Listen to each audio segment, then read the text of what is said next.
Dieu. Tunasoma katika Wakolosai sura yake ya kwanza. On va lire en Colossiens, premier chapitre. Na verse ya 12. Verset 12. Verset 12. Verset 12.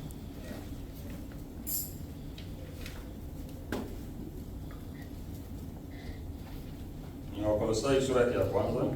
Colossiens, premier chapitre. Verse ya 12. Commençons par le 12e verset. Tutafika mpaka kwenye 14. On va arriver sur le 14e verset. Tunasoma jina la Yesu Kristo. On va lire au nom de Jésus-Christ. Mkimshukuru Baba aliyewastahilisha kupokea sehemu ya ulinzi wa watakatifu katika nuru, naye alituokoa katika nguvu za giza, akatuhamisha na kutuingiza katika ufalme wa mwana wa pendo lake, ambaye katika yeye tuna ukombozi, yaani msamaha wa dhambi. Amen. Amen. Colossiens chapitre 1. Colossiens chapitre 1, verset 12. Rendez grâce au Père qui vous a rendu capable d'avoir part à l'héritage des saints dans la lumière. Qui nous a délivrés de la puissance des ténèbres et nous a transportés dans le royaume du Fils de son amour, en qui nous avons la rédemption, la rémission des péchés. Amen. On va prier.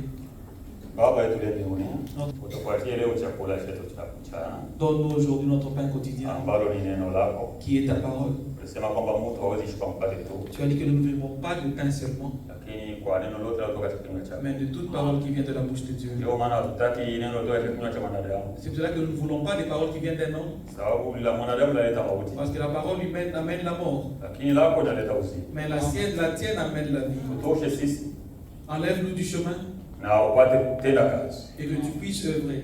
bali kila mmoja wetu akuone katika nguvu zako za utendaji. Permets à ce que tout un chacun de nous puisse te voir dans ta Tunapotoka hapa puissance. tuseme vile wandugu Emausi. Quand on sortira d'ici, qu'on soit comme les frères sur le chemin de Na Yesu Dieu, alikuwaka wakati alikuwa anatuongelesha en njiani. disant comment nos cœurs n'ont-ils pas brûlé quand il nous parlait. Naamini kwamba utatuongelesha Nous croyons que tu vas nous parler. kwa jina la Yesu Kristo. C'est au nom de Jésus-Christ. Amen. Amen.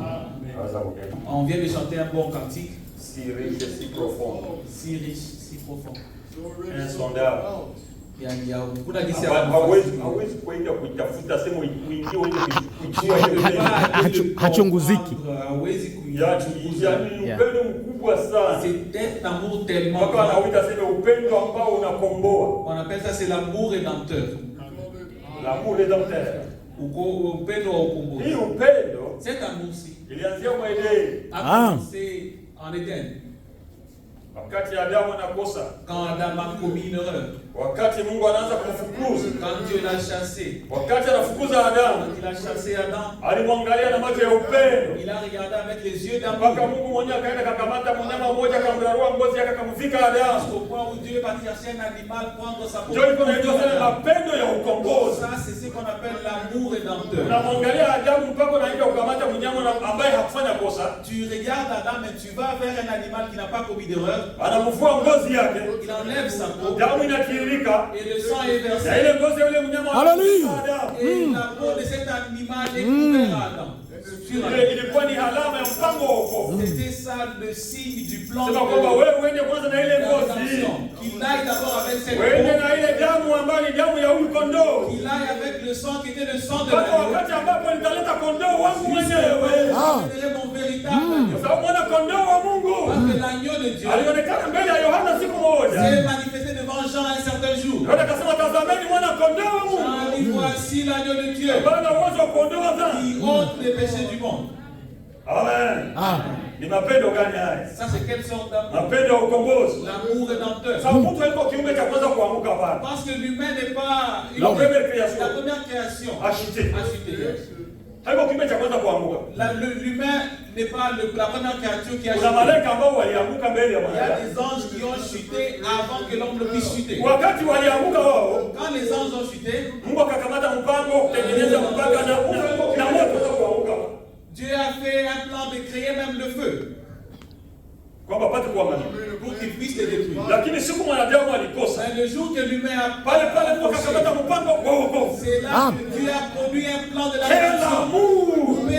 Mapendo ya ukombozi. Un amour rédempteur. Tuko special. Nous sommes spéciaux. Mwanadamu ni kiumbe cha Les pekee. humains, nous sommes spéciaux. Kwa nini? Pourquoi? Kwa sababu ni kiumbe Mungu. Parce que c'est une créature Dieu. C'est Dieu comme la ngani. Si vous comprenez, Nous sommes une création Dieu. Tuko kwa sura ya Mungu. Nous sommes créés à Kwa l'image de mfano Dieu. wa Mungu. Haleluya. Sisi ni Mungu tuko tunatembea kwa dunia. Dieu marchant sur la terre. Na ndio vile anasema katika Psalm. Et c'est comme ça qu'il a dit en psaume. Kwamba ninyi mko Mungu ninyi. Vous êtes Dieu. Mtakufa kama vile wanadamu. Vous allez mourir comme les hommes. Lakini ninyi ni Mungu. Mais vous êtes des dieux. Si mbuzi anazalaka mbuzi. N'est-ce pas une chèvre, mais pas une chèvre.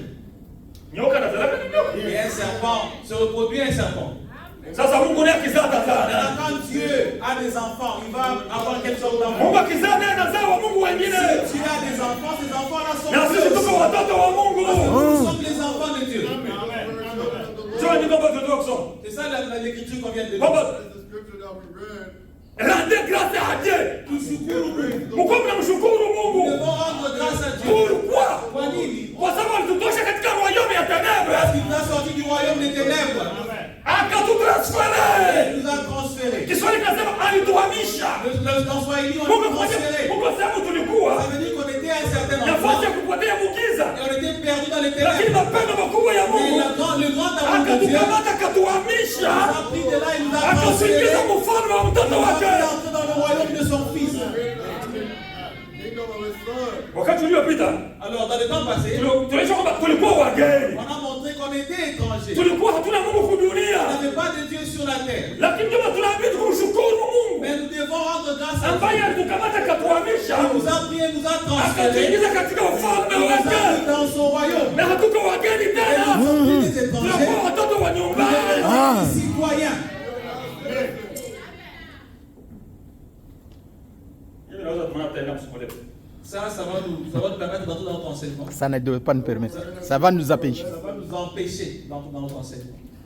Tunapeleka injili bado. Amen. Nous aimons l'évangile. Ya, injili ni moto. L'évangile, C'est le fait. Ya, je le fais. c'est le Amen. Wakati nawaka pale, Amen. Quand le feu brûle, nasikia vitu viko bien. Amen. sentez que tout va bien. Leo nitakaba tumeje watakuwa kwa makutano. Comme les gens qui viennent à la Na réunion. leo nitakaba tumeje watakuwa kwa Je makutano. regrette souvent quand je vois les gens qui viennent Na à la uzikana réunion. sababu hapa ndio nafasi ya Je kuenjoy. suis attristé parce que c'est ici l'endroit où on doit se réjouir. Awa huya monjaka. Parce que tu n'as jamais goûté. Tu n'as jamais goûté peut-être. Bila kama mumu wanje musikia tisiko utamu. Vous devez le goûter et sentir combien il est bon. Wakati tunakuja hapa, Alors quand nous venons ici, tunasahau kama tuko na mashida. nous oublions que nous avons des problèmes. Sababu tuko nafasi ya solution. Parce qu'on a une place où on reçoit des solutions. Wewe jiulize leo hata uitaraka kuingize kwa wapi? Posez-vous la question aujourd'hui, si le président américain Donald Trump vous invite chez lui à la maison. Wewe leo wakati pengine utakupisha mwanjia, utaenda sawa uko mtu mkubwa. Alors si tu même encore quand on va te montrer le chemin, tu vas marcher comme si tu es quelqu'un de haut niveau. Kisha nakwambia bora niambie leo nataka nipate. Et qu'il te posait la question, dis-moi ce dont tu as besoin. Mwanadamu ule Ça c'est un humain. ambaye unaweza mwambia yeye anaweza shindwa na kushindwa. C'est un humain que peut-être il ne saura pas répondre à vos besoins. Mais tuko na mwenyewe tuambia kasi. Mais nous avons celui qui nous a dit Jioni kwa mwenyewe. que vous venez vers moi. Ambao mnalemewa na mizigo. Qui êtes fatigué, chacun Nitawapumzisha. Hallelujah. du repos. Je vais vous donner du repos. Hallelujah. Ukuye. Venez. Problème hatuendaki. Le problème c'est que nous n'allons Kama pas tuko na vers lui. mizigo watu watatusema kama hatutaenda. Quand nous avons des fardeaux, nous n'allons pas vers lui. Sababu yeye yuko fidèle kwa promesse. Parce que lui, il est fidèle à sa promesse. Yuko mwaminifu kwa ahadi Il yake. est fidèle à sa promesse. Daudi alisema j'étais jeune. David a dit que j'étais Et jeune. j'ai vieilli. Sasa nazeeka. Je n'ai jamais Sijawahi kuona Hallelujah. un homme juste abandonné. mtu mwenye haki akiachiliwa. Nilikuwa kijana. J'étais jeune. Na sasa Et ninazeeka. maintenant j'ai vieilli. Sijawahi. Je n'ai jamais vu. Mungu alisema kama mtu hapa. Dieu n'a jamais abandonné un Sio homme. kile kama tunamsema. C'est nous qui abandonnons Dieu. Hatumtegemei si na vyote Nous vyetu. ne faisons pas complètement confiance à lui.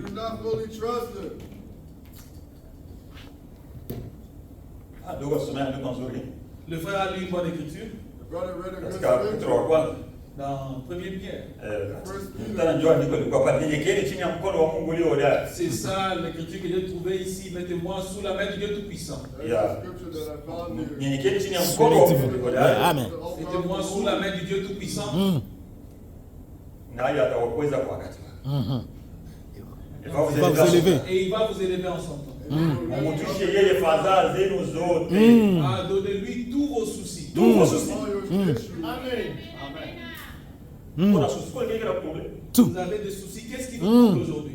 Ça a déjà troublé des gens dans le passé. Ce qui vous dérange aujourd'hui, le problème que vous avez aujourd'hui, il y a des frères qui ont déjà eu ce problème. Il y a des frères qui ont déjà eu ce même problème.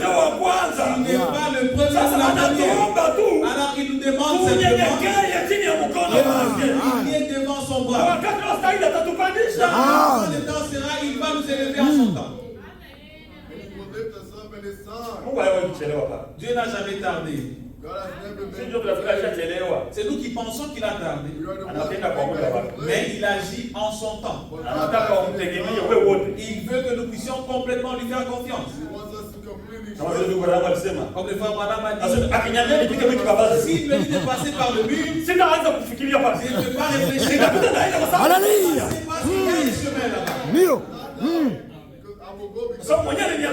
C'est lui qui m'a dit. Amen. Amen. Amen.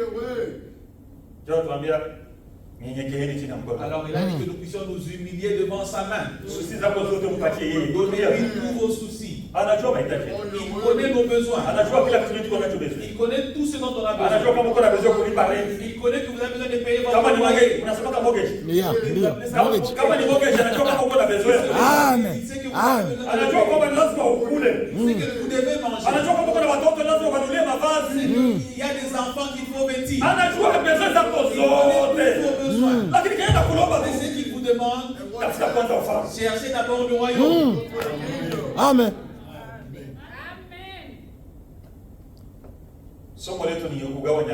Alors notre enseignement c'est La répartition. La répartition du temps.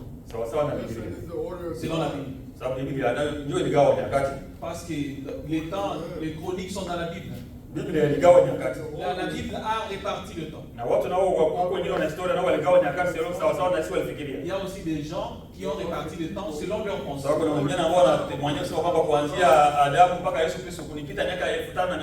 Il y a d'autres qui disent que depuis Adam jusqu'à Jésus-Christ, il y a 5500 ans. Mais quand nous voyons selon la Bible, c'est ça quand nous on nous parle du temps qui est déjà écoulé. On n'a pas un autre endroit où on s'appuie comme la Bible. C'est là que nous consultons la Bible pour voir comment les années ont évolué. Et c'est comme ça qu'on est en train de continuer à suivre. Je sais qu'on était déjà on parlait déjà des rois. Parce qu'on a commencé avec les individus à partir d'Adam. On est arrivé jusqu'à Jacob. Les années des humains ont disparu. On ne disait plus que tel et tel ont vécu tel ou tel autre. Maintenant, comment est-ce qu'on va suivre le temps si on ne connaît pas le temps que les gens ont vécu? Alors on a vu qu'il y a une autre porte qui s'est ouverte qui était le règne des rois. C'est comme ça qu'on a commencé avec le roi d'Israël. Parce que dans nos calculs on a commencé à partir de Salomon. La Bible nous parle de l'année dans laquelle Salomon a bâti. Il est dit que c'était dans l'an 480. Depuis qu'ils ont quitté l'Égypte. Ce qui veut dire que depuis le temps qu'ils ont quitté l'Égypte jusqu'au temps où le temple était bâti, 480 ans été écoulés. Nous croyons que c'est l'écriture. Lakini faites attention à ce que Mais mnabidi muwe makini na maandiko. sababu tuko tunatembea polepole na wakati. Parce que nous allons lentement avec le temps. Itatufikisha mpaka na Babeli kule. Ça va nous amener jusqu'à Babel. Kule Babeli tutaona mchanganyiko wa Là, kule. Babel, on va voir la confusion qui Kwa est. sababu Babylone mwenyewe maana yake ni mchanganyiko. Parce que Babylone lui-même, ça veut dire la confusion. Ile ilikuwa inaitwa Babel, Avant, c'était appelé Babel. lakini ikageuka kwa Babylone. Puis ça a changé, c'est devenu Babylone. Babeli ilikuwa maana yake mlango wa Mungu. Babel qui voulait dire la porte de Dieu. Ilikuwa ni mlango wa mbingu. C'était une porte du ciel. Ilikuwa nafasi nzuri sana. C'était un bel endroit. Lakini ikageuka ikakuwa ni confusion. Mais c'était transformé en confusion. Pale ambapo kila mtu alikamata lugha ya kwake. C'est là que chacun a eu sa langue. Ndio maana sisi tunaenda na Hesabu. Quand nous continuons avec les Ndio calculs, tukifika kule kwa Babeli. vous allez voir quand on va arriver à Babel, Mambo iko kule Babeli haikamatiki. les choses qui étaient arrivées Kila là, kila kitu hakieleweki. tout c'est difficile à Kwa sababu comprendre. Babyloni ni mfano wa dhehebu. Parce que Babylone, c'est un type de la dénomination. Katika dhehebu kila mtu kuna lugha ya kwake. Parce que dans la dénomination, chacun a sa langue. Huyu anasema hivi, huyu anasema Pas de hivi. cette manière et l'autre pas d'une autre Ndio manière. maana Mungu akamwambia tokeni katikati yao wenye watu Comme wangu. ça que Dieu nous dit que nous puissions sortir d'elle, mon peuple. Ndio bado tulikuwa tukaanza kuona wafalme kwa sababu Sulemani alikuwa ni mfalme wa tatu wa C'est Israeli. là comment on a commencé à parler des rois parce que Salomon était le troisième roi d'Israël. Sababu mfalme wa kwanza wa Israeli alikuwa ni Sauli, Le mfalme premier roi Sauli. d'Israël, c'était le roi Saül. Yeye Sauli kwa sababu alifanya kosa, Alors parce que Saül a fauché, Mungu akamchukua nyumba yake, akachukua ufalme akaileta katika nyumba ya Yese. Dieu a retiré la royauté de sa maison et l'a placé dans la maison de Yessé, Ambaye ni baba yake na Daudi. qui était le père de David. Alikuja Samueli akakuja kumpaka Daudi mafuta katika nyumba ya Yese. Samuel était venu oindre David dans la maison de Jessé. Na Daudi mbele akwe mfalme. Et avant que David ne devienne Lakini roi, Mungu ni mpigania. il fallait combattre. Ana ahadi na inabidi uipiganie. Et vous devez aussi combattre pour la promesse. Daudi alijua kwamba atakuwa mfalme. David savait déjà qu'il devait devenir roi. Lakini alienda mlaki. Mais il est allé sur le champ de bataille. Sababu Sauli alianza kumkimbiza. Parce que Sauli alianza kumpiganisha. Saül le poursuivait. Wakati alimuua Goliathi. Quand il a tué Goliath, Wamama wakaanza kushangilia. les mères ont commencé à crier. Walitaka Daudi kuzidia mfalme. David était tellement élevé plus que le roi. Sababu wakati alishika Goliathi, wamama walikuwa wanacheza. Parce que dans ce temps-là, les mères étaient en train de danser. Wanasema kwamba Sauli aliua 1000. Et disaient que Saül a tué 1000. Lakini Daudi aliua maelfu na maelfu. Et David a tué des milliers et des milliers. Sauli kusikia vile huyu ndio anakuwa juu yake. Quand David a écouté cela, il a pensé que David est placé au-dessus de lui. Huyu Celui-ci. alishasikia kafununu. Et je pressens déjà. Alishasikia kasiri kamoja hivi. J'ai déjà écouté un certain secret. Kwamba Samueli alishakaenda mpakala Et mafuta. Samuel l'a déjà oint. Sasa na mimi inabidi msimamishe Alors asidogo. il faut que je puisse l'arrêter. Uko unaanza kwa Mungu. Qui es-tu pour arrêter le plan de Dieu? Uko na Qui es-tu? Mungu akisema neno lazima litimize. Si Dieu a prononcé une parole, il faut qu'elle s'accomplisse. Mungu akiahidia kitu atakileta. Si Dieu l'a promis, il va l'accomplir. Ndio maana sisi katika mtume. C'est vrai que nous, dans cette Mungu akiahidia katika neno lake. Dieu nous a promis dans sa parole Sio kwamba katikati yenu que parmi vous, hamtakuwa tasa. il n'y aura pas de stérile. Vile tuambia vile. Comme il l'a prononcé, Tunaamini lile neno. nous croyons cette parole. Kama kuko tasa, S'il y a une stérile, tunaombaka Mungu. nous prions Tukimwambia tukimkamatia kwenye neno lake. et nous lui tenons à sa parole. Amen. Amen. Nous lui tenons à sa parole. Amen. Inabidi ule kuomba Mungu. Vous devez savoir comment prier. Mungu amkamatia nafasi Vous nyingine. n'allez pas tenir Dieu dans une autre. Anakamatia Mungu neno Vous lake. tenez Dieu à sa parole. Mungu wewe ndio ulisemaka hivi. Dieu, c'est toi qui as dit ainsi. Ndio kama katika kitu kutakuwa tasa. Tu as dit que parmi nous, il n'y aura pas de Sasa stérile. dada utasa unatoka. Maintenant, comment est-ce que la stérilité est tombée sur la sœur? Na msianze kufikiria tazalaje. Alors ne commencez pas à réfléchir comment est-ce qu'elle va mettre au monde. Mungu ndio muumbaji. Dieu, c'est lui le créateur. Yeye ndio mganga wetu. C'est lui le médecin. Yeye anajua sasa tafadhali. C'est lui qui connaît comment il va Sisi le ni faire. kuamini Notre travail, c'est de na voir kumwomba tende. et lui demander d'agir. Pasha sema lazima tatimize. Il a déjà dit, il va l'accomplir. Nipata tulikuwa katika wafalme tunaona kwamba Sauli alikuwa mfalme wa kwanza Alors là, on a parlé des rois, on a dit que Saül était le premier roi. na Daudi akatawala nyuma yake. David a régné après Saül. Kwa sababu Daudi alianza kutawala Hebroni. Parce que David a commencé à régner sur Katika mji wa Hebroni ndio kwenye Hebroni, Hebron. jina dans la ville Hébron. ya Hebron. ndio kwenye alianza kutawala huko. C'est là qu'il a commencé à régner. Alianza kama miaka 7 kule Hebron. Il a fait 7 ans là-bas. Mbali alikuja sasa tena akakuja kwa Yerusalemu, akaanza tena nini na kama 3. Il est venu à Jérusalem, il a régné pendant 33 ans. Sema utawala wa Daudi ulikuwa miaka kama 40. Ça veut dire que le règne de David était de 40 ans. Na wakati alikufa, Et quand il est mort, mtoto wake Sulemani akachukua nafasi. son fils Salomon a pris la relève. Ambaye amezaa bila sema kwamba alizaa naye na ule mwanamke wa Uria. Et la Bible dit qu'il a eu un enfant avec la femme d'Uri. Salomon. Ni mtoto wa ule mwanamke wa Uria. La Bible dit que Salomon c'est l'enfant à la femme d'Uri. Unajua kwamba alimuisha Uria kwa sababu ya mke wake, unajua ile story. Vous savez l'histoire que David a tué Uri à cause de sa femme. Sababu habari ya kwamba alishakuwa na mimba. Parce que la nouvelle était venue qu'elle était déjà enceinte. Sasa Daudi akaanza kuficha ile mambo. Alors David a essayé de couvrir ça. Lakini ile mimba, mais cet enfant là, ule mtoto ile mimba yenyewe cette alizalisha. grossesse que la femme d'Uri avait, Mungu aliua ule mtoto. Dieu avait tué cet enfant. Sababu ilikuwa ni semence ambayo angalikaa katika nyumba ya Daudi. Parce que c'était une semence qui n'était pas digne de demeurer dans la maison de David. Lakini Daudi alikuwa anapenda ule mtoto sana. Mais David aimait tellement cet enfant. Wakati kafika Daudi akaanza kwenda kuomba Mungu aponyeshe ule mtoto. Arrivé à un point, David est allé demander à Dieu que Dieu puisse Mungu akasema hatawezekana, huyu lazima atoke. Dieu a dit que c'est impossible, il doit quitter la scène. Sasa kwa sababu Uria alishakufa, Alors parce qu'Uri était déjà mort, Daudi alifanya uwezekanavyo akaoa ule mwanamke. David a fait tout ce qu'il pouvait pour marier cette femme. Sasa wakati alishamuoa, Alors quand il a épousé, pale sasa wakati alizala tena mara ya pili, c'est à ce moment-là qu'elle a eu un deuxième fils. ndio akazala sasa Sulemani. Là c'est quand Salomon est né. Na ndio maana kulikuwa mkokotano katika ufalme wa Daudi. Et c'est pour cela qu'il y avait des troubles dans le Daudi royaume. katika ufalme wake alikuwa ni mfalme wa vita kila wakati. Dans le royaume de David, il y avait des guerres ça et là. Kwa sababu wakati Sauli alimpiganisha, Quand Saül l'a combattu, vita vinaisha na Sauli, quand la guerre de Saül était terminée, anaanza tena vita na mtoto wake, il a commencé la guerre avec son fils, ambaye ni Absalomu. qui a été appelé Absalom. Absalomu ambaye alikuwa anajihesabu kama vile ndio mtoto mkubwa katika nyumba. Absalom qui se comptait comme le premier né dans la maison. Alikuwa anataka kusema kwamba baba yake akikufa yeye ndio Il atatawala. savait qu'après la mort de son père, c'est lui qui Lakini était Daudi venu. wakati alizeeka akaamua kusema kwamba amshinyike Sulemani kuwa mfalme. Mais quand David a vieilli, il a décidé que Salomon sera son héritier. Absalomu akasema sitaweza, ile mfalme na lazima kuweka Alors wako. Absalom a rejeté cette décision, il a dit que le Vita royaume vikaanza katika nyumba ya Daudi. c'est là que la guerre a commencé. Mtoto wa Daudi mwenyewe akaanza kumgombanisha Daudi. Les fils de David ont commencé à combattre David.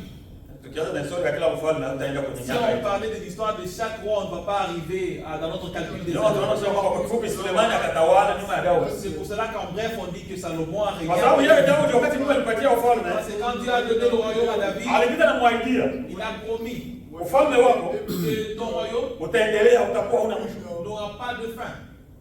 Hata kama walikuja kutoka kuja kupiganisha Daudi, Même si les gens venaient pour combattre David, haungalichukua Daudi ufalme on wake. ne pouvait pas arracher à Kwa sababu David Mungu alimpatia ule ufalme. parce que Dieu l'avait donné ce Na ndio maana royaume. hata kama walikuwa wanafanya makosa, C'est pour ça que malgré qu'il commettait des erreurs, wenyewe watoto wake wenyewe watawala nyuma et yake. les enfants de David qui ont régné après lui, Mungu alikuwa anakumbuka ahadi ambayo alileta kwa Daudi. Dieu se souvenait de la promesse qu'il avait faite à David, Atachungia Daudi ufalme. qu'il va garder le royaume dans la famille de David. That the kingdom will stay in his family. Ndio maana tuliona kwamba nyuma Salomoni sasa. C'est comme ça qu'on a vu que Salomon, Tunaona historia ndogo ilikuwa tunaenda na hisabu. nous montrons une petite histoire pour continuer avec les calculs. Sulemani Glory to God. Take kwa sababu alikuwa ni mtu wa kuoaoa. Parce que Salomon, c'était une personne qui a épousé plusieurs femmes. Kwa hiyo tukiza alikuwa na wanawake 700. Je peux vous demander qu'il avait 700 femmes. I can say that he Tena wote walikuwa ni wa princess. wives, Et tous étaient des princesses. and they were all princes. Naona jinsi ile taktiki alikuwa nayo. Vous voyez le tactique qu'il utilisait. Alikuwa anaenda wewe wengine wafalme. Il allait épouser chez d'autres rois Ili kwamba wasikie kufanyisha vita. pour que les rois là ne viennent pas me combattre. Nisha kuoa utakuwa kupiganisha mkwe J'ai wako. déjà épousé ta fille, comment est-ce que tu vas me combattre? Tunaona katika ufalme wake kulikuwa na kaamani. C'est comme ça que dans le royaume de Salomon, il y avait beaucoup de Mungu kwa la sababu alikuwa ni mtu wa hekima. Parce que c'était un homme sage. Mungu alipatia ile hekima ili kwamba achunge ufalme Dieu wake. lui avait donné une sagesse pour garder son Akaenda royaume. kuchukua wanawake mabinti wa wafalme wengine. Alors il était parti prendre les filles. Ndio maana katika les filles d'autres utawala rois. wa Sulemani tunaona kwamba kulikuwa amani C'est kweli. là que vous allez voir que dans le règne de Salomon, il y avait la paix. Ambayo ni mfano wa utawala ambao utakuwa katika ufalme wa miaka 1000. Il y a un type du royaume qui aura lieu dans le millénium.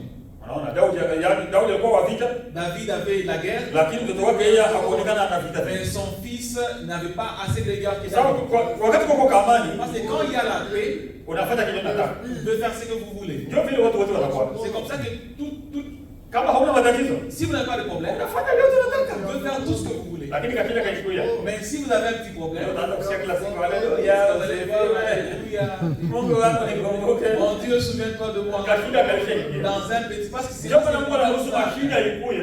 que Dieu permet que nous ayons des Ili problèmes kwamba umtongeleza hivi. pour que vous puissiez vous rapprocher Kwa de sababu lui. katika shida ndio watu wanamjongelea kama C'est Mungu dans sana. les problèmes que les gens se rapprochent Lakini de Dieu. watu wakipata Mais si les gens ah, reçoivent, hata vitu tuliko sawa sawa. ils vont voir que tout va bien, ils sont...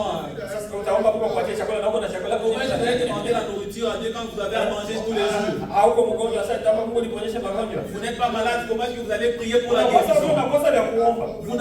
Vous manquez quoi prier? Au Mungu anapenda umjongelee kila wakati. Alors Dieu veut que nous puissions nous rapprocher de lui à tout Ndio maana moment. nasukuma mambo ya kujongeza kila wakati karibu na C'est yeye. pour cela qu'il nous amène des problèmes qui nous rapprochent de lui. That is why he brings us issues that bring us Sio kama uko unaelewa hiyo. Je ne sais pas si vous comprenez ceci. Sulemani ndio mwenyewe alifanya makosa. Salomon a commis des erreurs Wakati ndio kwa wale mabinti wa falme. en allant et se mariant aux filles des rois. Na Mungu aliwazuia tangu zamani kwamba wasiende wasitoke wasiende wewe watu wengine bwana. Et Dieu avait déjà prédit qu'il n'aille pas se Ndio marier avec maagizo les ya hommes Mungu de l'extérieur. aliyavunja yote. Ça veut dire que lui a brisé la loi de Na Dieu. kwa kuleta leta Et en amenant alipenda kuleta wanawake ambao wako na miungu mingine. des femmes, il a amené des femmes qui avaient d'autres dieux. Alienda kuleta hata binti wa mfalme wa Misri. Il est allé amener la fille du roi d'Égypte. Wakati alimleta pale naye akamwimpoze sasa ibada ya kwake naye. Quand il a amené là-bas, c'est quand il a commencé à l'imposer son culte. Akamlazimisha kwamba kwa na abudu nao miungu yao. Il a obligé à commencer à adorer ses dieux. Na watu wanapendaka dini ya mfalme, watu wote wanakimbiliaka pale. Et tout le monde s'adhère La religion du roi. à la religion du roi. Kwenye mfalme anaingilia watu wote wanapenda bayale pole. La religion du roi, c'est celle-là que tout le Bon, monde va watu adorer. wakaanza Mungu akaanza kufuata ile ingine injili ambayo imekuja. Alors ils ont commencé à suivre l'autre évangile qui était venu. Na kama kwa kitu kinamchukizaka Mungu ndio Et kile. s'il y a quelque chose qui Mungu anapenda tumtegemee yeye mwenyewe. qui est abomination à Dieu, c'est cela parce que Dieu veut que nous puissions compter sur lui Dieu ne seul. veut pas ces choses. Dieu ne veut pas ça. Sema kwamba mwende mwabudu mwingine. Dieu ne veut pas qu'on aille adorer d'autres Na dieux. ndio péché ambayo Israeli alifanya mpaka Mungu akamhurumia. Et c'est ça le péché qu'Israël a commis et Dieu n'a pas pardonné. Wakati Sulemani alikwenda kuruhusu ile mambo ifanyike. Quand Salomon a permis que cela puisse arriver, Mungu akataka kuchukua ufalme katika nyumba ya Daudi. Dieu a voulu retirer le royaume de la maison de David. Nimemwaidia Mungu anakumbuka neno Il lake. s'est rappelé que j'avais promis à la Mungu anaheshimia neno lake. Dieu respecte sa parole. Il Mungu honore sa parole. hawezi neno lake kwa ajili yako. Dieu ne peut pas changer sa parole à cause de vous. God cannot change his word because of you. Kamwe Mungu hatabadilisha neno lake kwa sababu yako. Dieu ne changera jamais sa parole à cause de vous. Ni wewe badilike ufanane na neno lake. C'est vous qui devez changer pour être semblable à sa parole. Lakini mtu asema Mungu atabadilisha neno lake. Mais pensez que Dieu va changer sa parole. Mungu hawezi kubadilisha neno lake kwa sababu Dieu ne yako. peut pas changer sa parole à cause de vous. Sasa wakati alikumbuka kwamba Daudi ni mwaidia ufalme. Quand il s'est rappelé que j'avais promis le royaume à David, Promise the kingdom to David. Siwezi mchukua ufalme. je ne peux pas retirer le royaume. Lakini sasa inabidi nigawe ufalme. Mais il faut que je divise ce royaume. Ndio tunaenda kuona kwamba kagabula ufalme. C'est pour cela qu'il a divisé le royaume. Sehemu moja akamwachia Daudi. Une portion il a laissé à David. One portion was Alimwachia sehemu gani sasa? Il a laissé quelle portion? Kwa sababu Daudi mwenyewe alikuwa ni wa kabila la Yuda. Parce que David lui-même était de la tribu de Juda. Katika kabila 12 za Israeli. Parmi les 12 tribus d'Israël. Kulikuwa kabila la Yuda ambapo umetoka Daudi. Il y avait la tribu de Juda d'où venait David. Daudi wakamwachia kabila lake mwenyewe aanze kulitawala. Et on a laissé à David de régner sur sa propre tribu. Lakini na kwa sababu alibakia na kabila mbili. Et parce qu'il était resté avec deux tribus. Kabila mbili kwa nini? Pourquoi deux tribus? Kwa sababu kuna kabila lingine ambalo la Benjamini. Parce qu'il y avait une autre tribu de Benjamin. Benjamini alikuwa alishakataliwa na ndugu zake. Benjamin était déjà rejeté de ses frères. Tukisoma katika Waamuzi Si on lisait dans Juge, chapitre 20 sura ya 20-21, tunaona kwamba Benjamini walikuwa washakosana na makabila zingine. on va voir que Benjamin s'était disputé avec tous les autres royaumes. Kwamba zingine makabila zikaenda kupiganisha. C'est ainsi que les autres tribus ont voulu le combattre. Walienda kupiganisha. Ils sont partis le combattre. Wewe tuliza ndugu zako wanaenda kupiganisha. Imaginez vos frères viennent te combattre. Benjamin alipigana na ndugu zake wakamtenga na kumtenga. Benjamin a combattu, s'est battu avec ses frères et on l'a excommunié. Alikuwa shabakia kabila ambalo alihesabiwa tena katika Israeli. Et c'était devenu une tribu qui n'était plus comptée parmi les Ndio maana tribus. wakati sasa ufalme wa Daudi Yuda na bakia yeye mwenyewe. C'est ainsi que quand la tribu de Juda est restée seule, Wakati ambapo Yeroboamu alirevolte contre mtoto wa Sulemani. quand Jéroboam s'est révolté contre le fils de Salomon, Ni pale ambapo akachukua makabila 10 kwa mambo yake. c'est là qu'il a pris 10 tribus de son côté. Sasa Yuda kabakia mwenyewe kwa atashe kwa ufalme wa Daudi. Et Juda est resté lui-même. Kwa sababu nyumba ya Sulemani ndio tunaanza kuona royaume inakuwa partagée en deux. C'est après Salomon qu'on voit que le royaume était divisé en deux. Wakati wa ufalme wa mtoto wake Rehoboamu. Le temps du règne de son fils Jéroboam. Hapana Jeroboamu. Rehoboam. Kuko Rehoboam na Yeroboam. Il y a Rehoboam et Jéroboam. Ya, tunasikia majina ambayo iko presque Vous yanafanana. voyez, ce sont des noms qui sont similaires. Rehoboam ndio alikuwa mtoto wa Suleiman.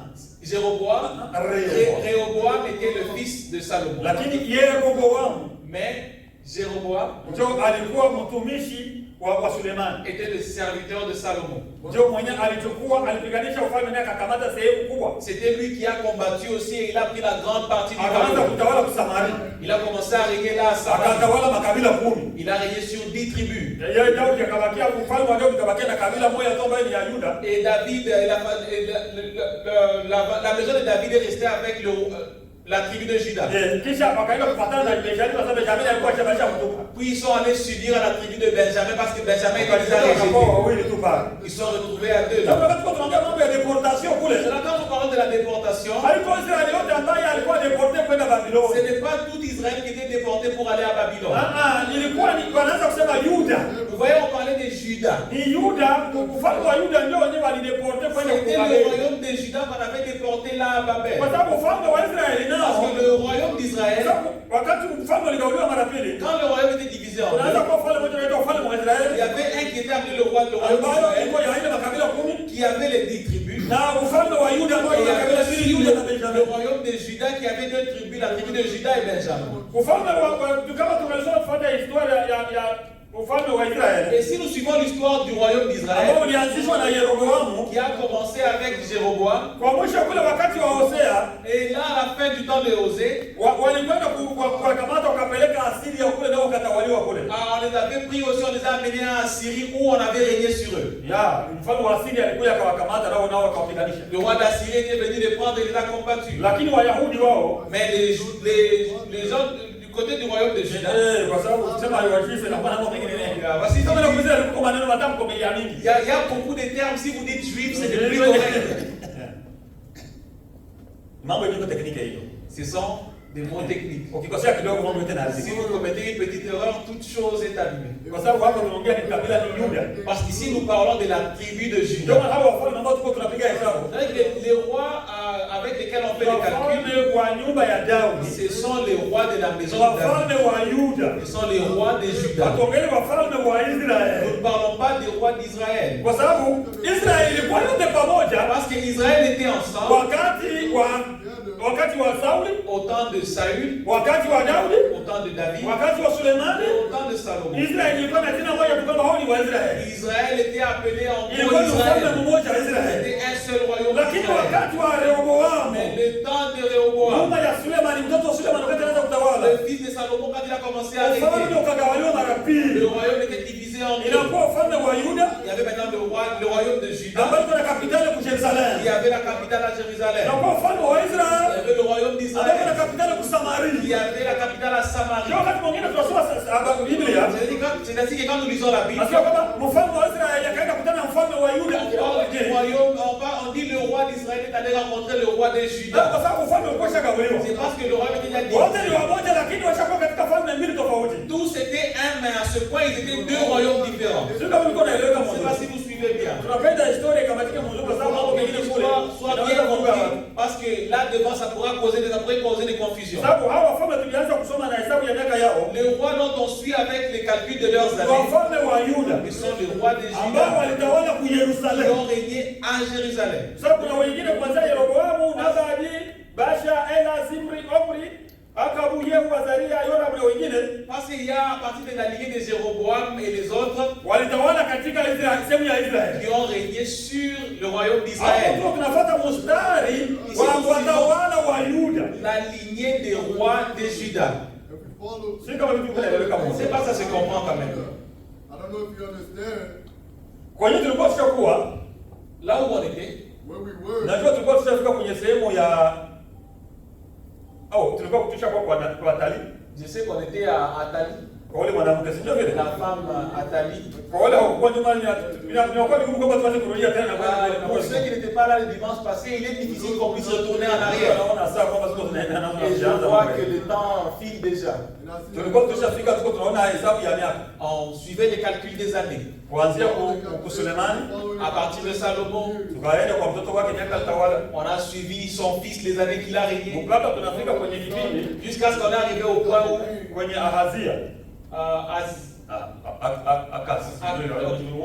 nous sommes en français. Je vais vous lire les Deuxième roi, chapitre 8. Verset 26. Verse 26.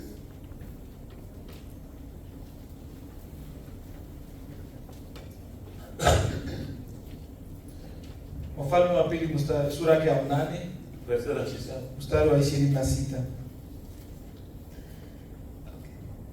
Akazia avait 22 ans lorsqu'il devint roi et il régna 1 an à Jérusalem. Sa mère s'appelait Athalie, fille d'Omri, roi d'Israël. Akazia avait régné un seul an. C'est là qu'on avait fait les calculs. C'est là où Akazia a régné un seul an. Et on l'a tué.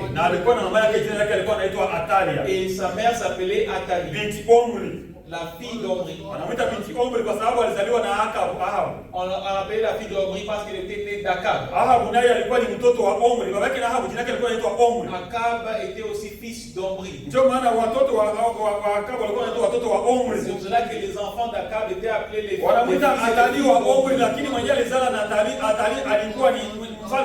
on l'appelle Athalie, fille d'Omri, mais son vrai père c'était Akab, le roi Akab. C'est ainsi qu'Akab était le père. Et vous savez qui était l'épouse d'Akab? La femme d'Akab était Jézabel. Et vous connaissez l'histoire de ce que Jézabel a fait dans le pays. Elle était meurtrière. Elle a meurtri beaucoup de prophètes. Elle a tué même Naboth. Vous connaissez l'histoire. C'est comme ça que la Bible dit que telle mère, telle fille. C'est pour ça qu'on conseille aux jeunes gens qui veulent se marier. Si vous voulez vous marier, regardez d'abord votre mère, votre belle-mère.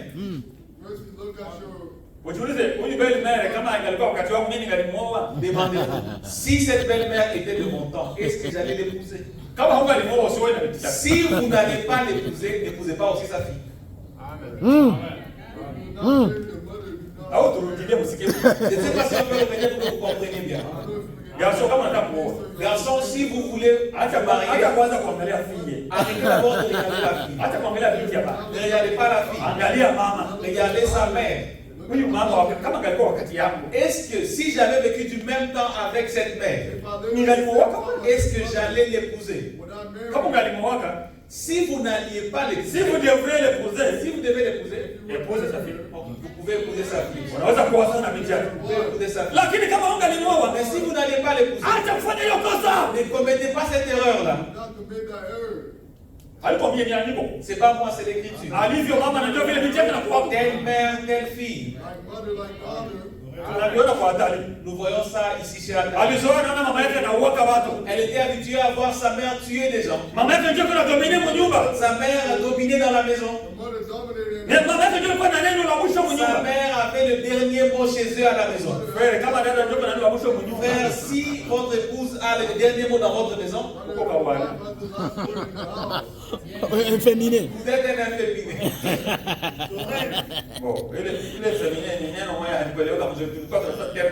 Inféminé, c'est un mot qui ne se comprend pas très bien. On cherchait un autre terme. Vous êtes un papa bébé. C'est comme ça qu'on mais le diable amène des conspirations.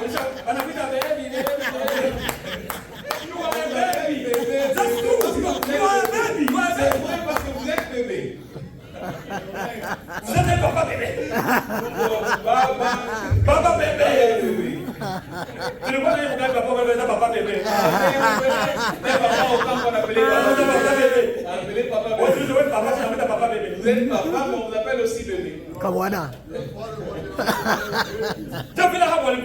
C'est comme ça qu'Akab était chez lui à la maison. Ce que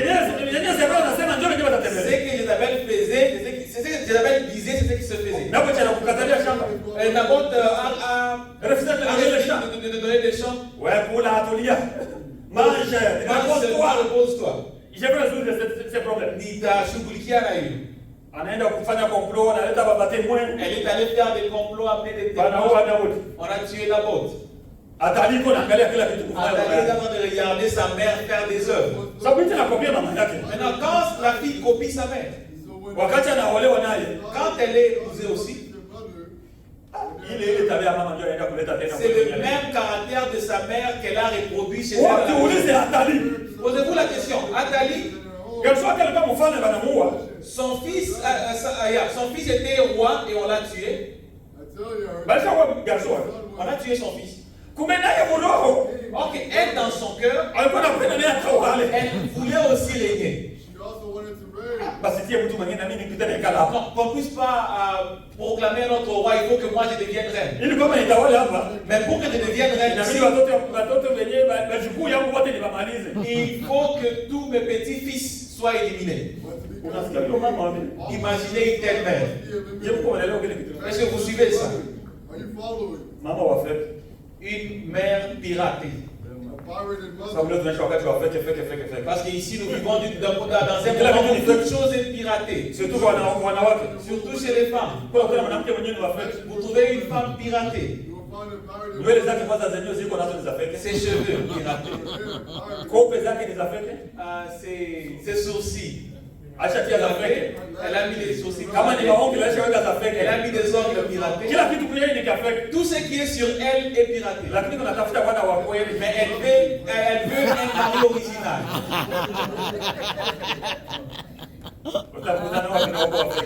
Comment vous cherchez un mari original quand vous êtes piraté?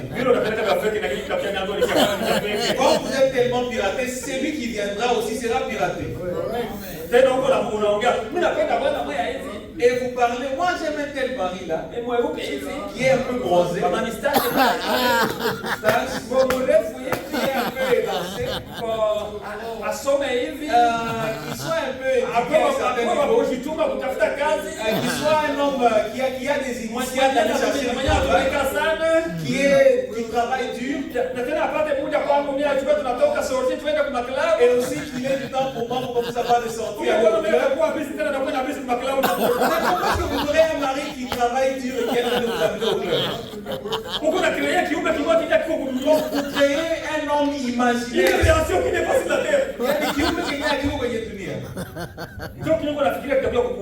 c'est ce que vous pensez que celui qui viendra vous marier va ressembler. C'est à quoi vous pensez n'existe pas. Vous cherchez un bel homme. Travaille d'abord sur toi-même. Utumikie kwanza pekee. Travaille d'abord sur toi que tu sois belle. Parce que là, vous vous honorez. Et là, vous aurez un grand marché. Amen.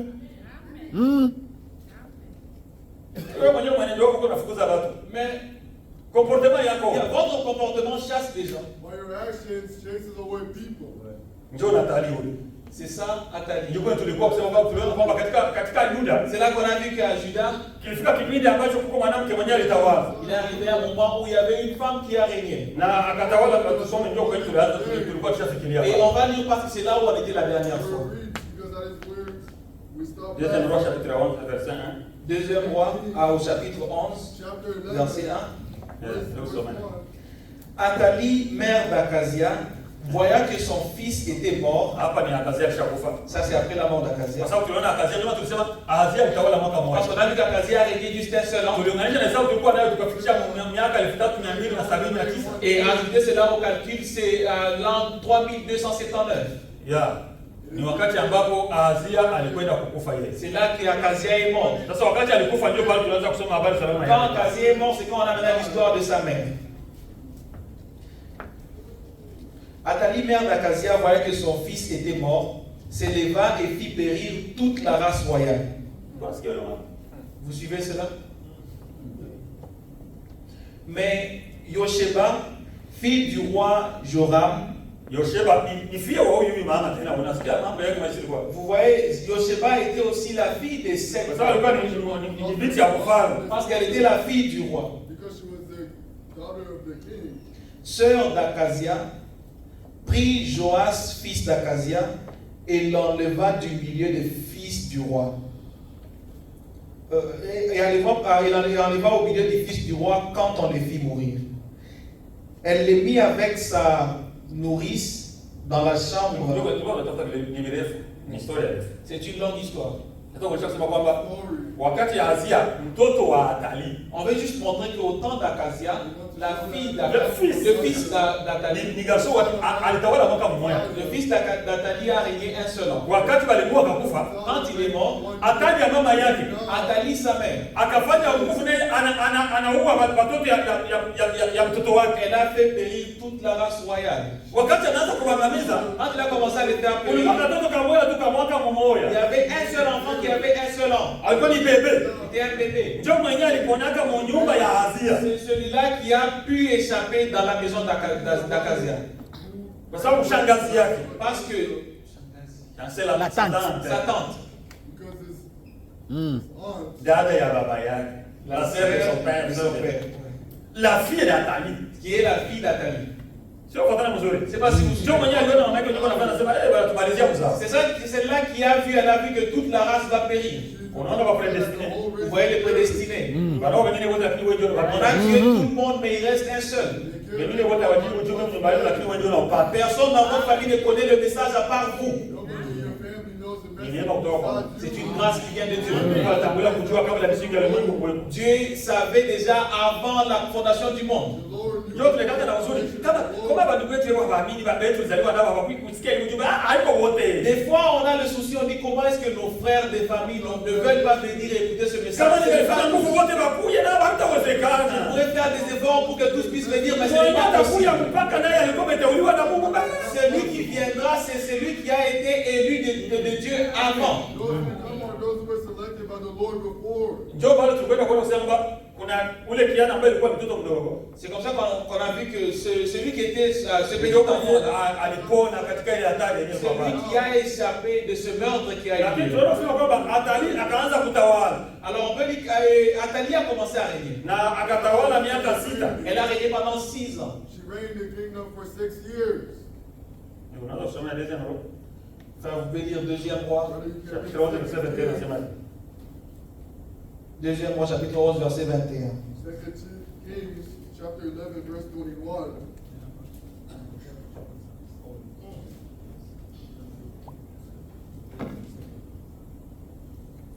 Joas avait 7 ans lorsqu'il devint roi. Alikuwa na miaka sasa. Il avait 7 ans. Tusikose tushaongea miaka 6 ya Atali. On a parlé de 6 ans d'Athalie, n'est-ce pas? Spoke of 6 years of Atalia. Ni pale mu premier roi chapitre 11. Kwa kumaliza pale. C'est Verset 1 jusqu'à 3. verset 1 jusqu'à 3. Ya malizana. Mais Yosheba, fille du roi Joram, sœur d'Akazia, prit Joas, fils d'Akazia, et l'enleva du milieu des fils du roi quand on le fit mourir. Elle le mit avec sa nourrice dans la chambre d'Élie. Il fut ainsi dérobé au regard d'Athalie et ne fut point mis à mort. Il resta 6 ans caché avec Yosheba dans la maison de l'Éternel. Et c'était Athalie qui régnait dans le pays.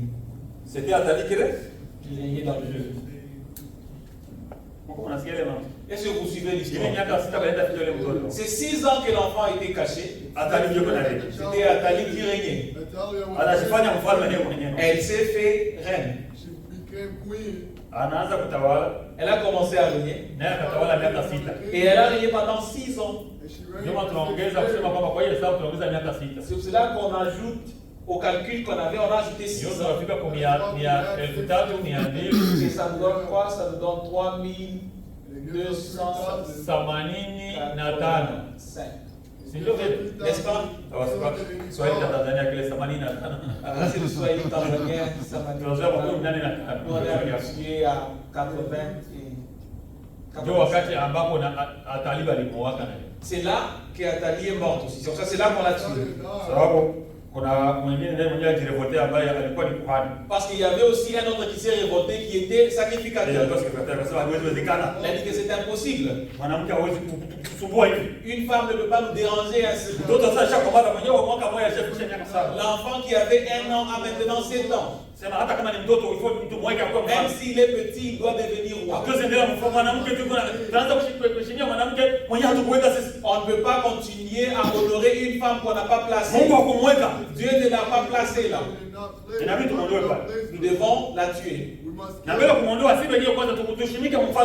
Et avant de l'enlever du trône, nous devons d'abord avoir notre roi pour la remplacer. C'est comme ça qu'ils ont dit qu'on ne peut pas enlever le royaume dans la maison de David. On ne peut pas attendre que le roi puisse grandir parce que cette femme va nous causer beaucoup de problèmes. C'est ainsi que Joras est devenu roi.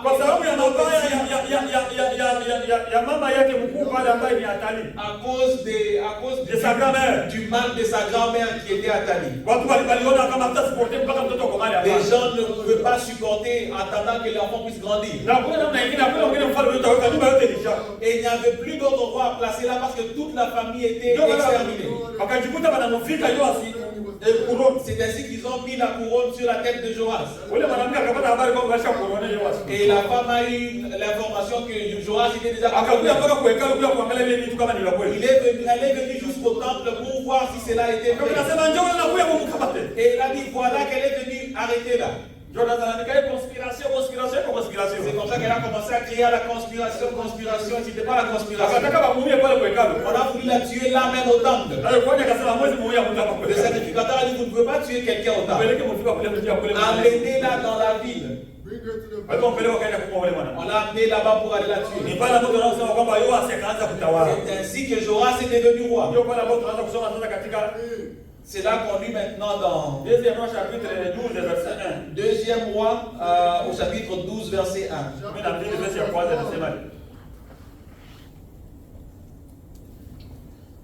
2e roi chapitre 12 verset 1. La 7e année de Jéhu, Joas devient roi. Et il régna. C'est la année de Jéhu. Jéhu, vous savez ce que la Bible est en train de dire. Quand Joras est devenu roi, Jéhu était maintenant le roi d'Israël. Parce que Joras est le roi de Juda. C'est parce en Israël il y avait un roi. Il était roi. C'est vrai que Jéhu était roi et Jéhu était roi. Non, c'était déjà 2 royaumes différents. Un régnait à Samarie. En ce temps-là, c'était la 7e année de Jéhu. Que Joras est devenu roi. Il a régné pendant combien d'années, frère? 40 ans.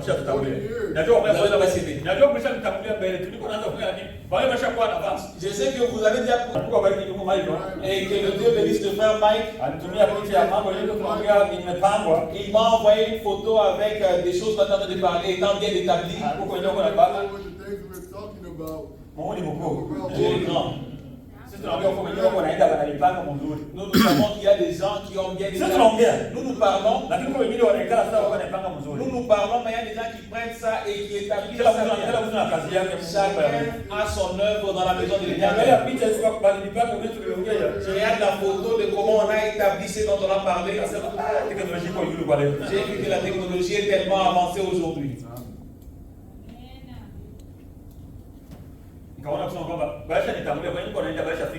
J'ai vu qu'on m'a déjà précédé, là où je vais, il y a déjà des gens qui sont arrivés là. Joras a régné pendant combien de temps? Et il régna 40 ans à Jérusalem. 40 ans. Il y a 40 ans.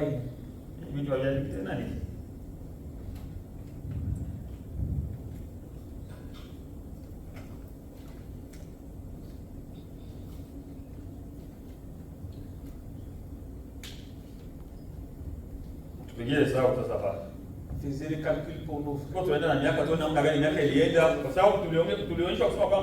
Katika picha ambayo ndugu yetu Frank alituonyeshaka, On a montré que dans la photo que le frère nous a montré, frère, vous l'avez. kwamba tangu Adamu mpaka kwenye Kristo, Que depuis Adam jusqu'à Christ, kulipita miaka kama vile 1000 il y a eu environ 4000 ans. Sasa sisi tungali hapa kutoa mili quelque chose. Mais nous sommes encore à 3000 quelque chose. Unaona? Sababu kuanzia Adamu Parce qu'à partir d'Adam mpaka Kristo, jusqu'à Christ, utaona kwamba ni karibu miaka 1000 hivi. on voit que c'est presque 4000 ans. Na tuko tunaitafuta. Et nous cherchons cela. Kwa namna gani walipata ile miaka? Biblia ilipanga ile miaka. Pour qu'on puisse voir comment est-ce qu'ils sont arrivés là-bas, comment est-ce que la Bible a réparti ces temps-là. Je suis tu connais kama. C'est pas ça se comprendre. Ndio tunaona kwamba tungali kwenye mwaka kuanzia Adamu Je sais qu'on est depuis Adam mpaka wakati ambapo Yoasi alikufa. jusqu'au temps où Joras est mort, Mfano wa Yoasi unaisha. quand le royaume de Joras a Unafika miaka ngapi? 3285 plus 40. 3285 plus 40 ans. Inakuwa ngapi ndio? Ça fait combien, frère? 3325. Nyuma ya Yoasi, Après Joras, wakati alikufa mtoto wake Amasi akatawala. quand il est mort, son fils, Amasa, Deuxième roi chapitre 14, Deuxième roi, chapitre 14. verset 1 jusqu'à 2.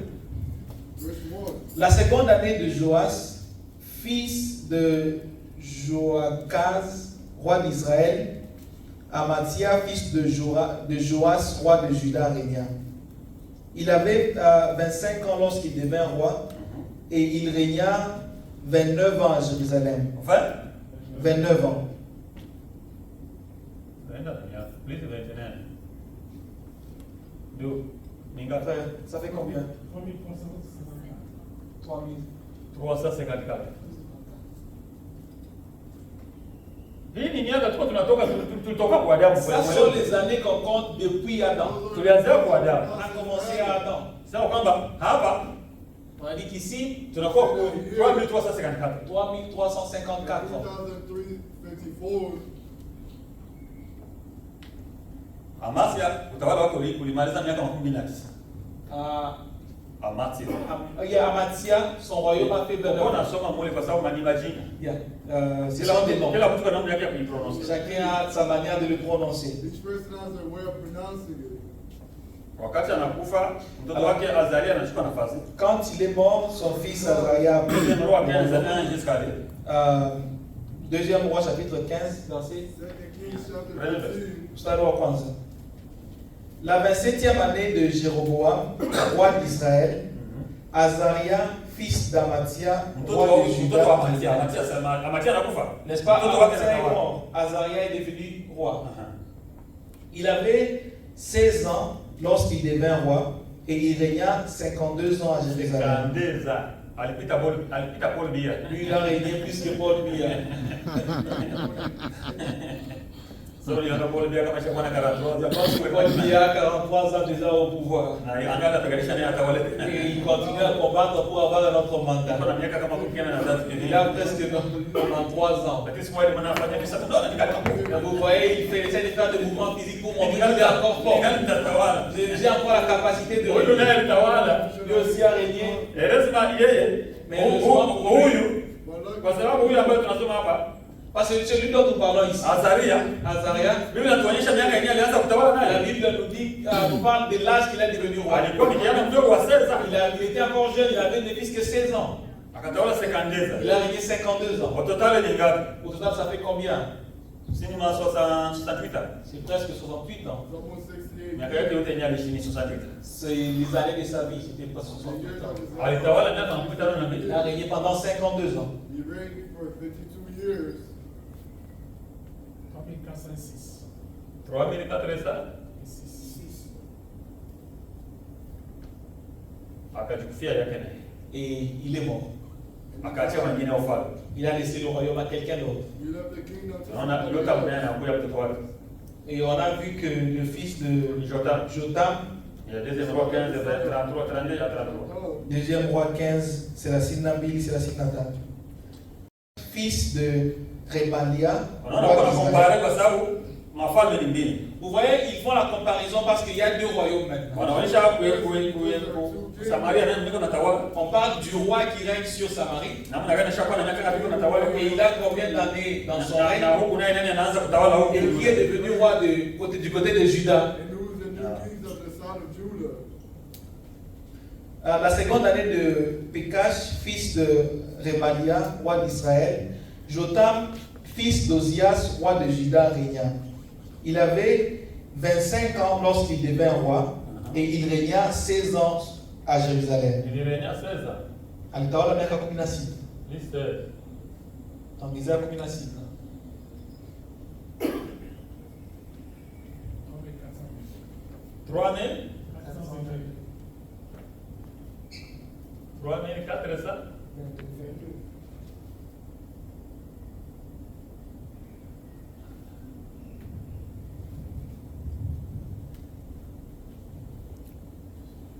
Jotam a régné pendant 16 ans et il est mort. Et Akazi, deuxième roi chapitre 16 verset 1. On va rapidement pour juste prendre des années pour nous dans les calculs et on continue. La 17e année de Pékash, fils de Remalia, Akaz, fils de Jotam, roi de Juda, régna.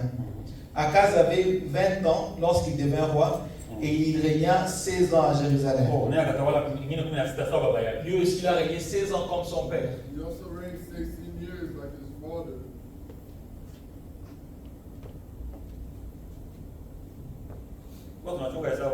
En dans les calculs, 3438.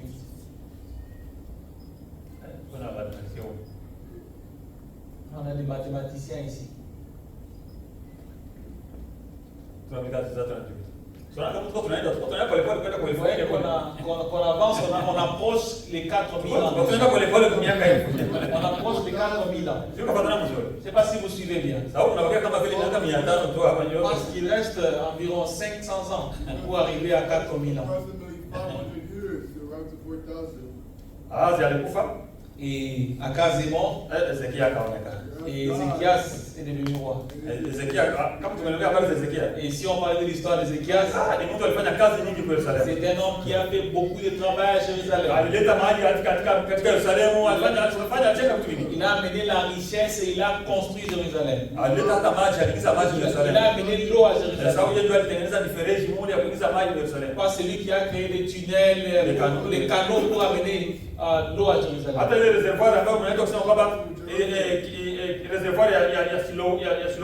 Et le réservoir qu'on appelle le réservoir de Siloé, c'est lui qui avait bâti ça de son temps. He was the one who built it in his house. Alors il a beaucoup travaillé là à Jérusalem. So he On va pas de l'écriture, mon frère.